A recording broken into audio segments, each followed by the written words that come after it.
ఉంది. చరణ్ స్కూల్కి వెళ్ళేటప్పుడు నాకు తెలుసు. ఆ రోజు నేను అనుకున్న చరణ్ రాణించాలి అని. ఈ రోజు నేను గర్వంగా ఫీల్ అవుతున్నా.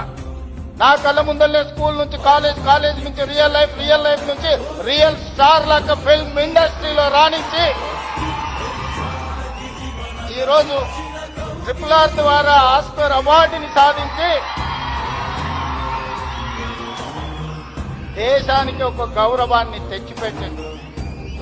అది అంత ఆశామాసిగా వారు సాధించిన విజయం కాదు.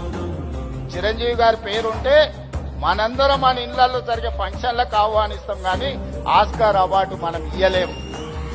కష్టపడ్డాడు కాబట్టి, రాణించుడు కాబట్టి ఈ రోజు ప్రపంచమే ఆస్కార్ అవార్డు ఇచ్చి ఒక యువ మిత్రుణ్ణి గౌరవించింది.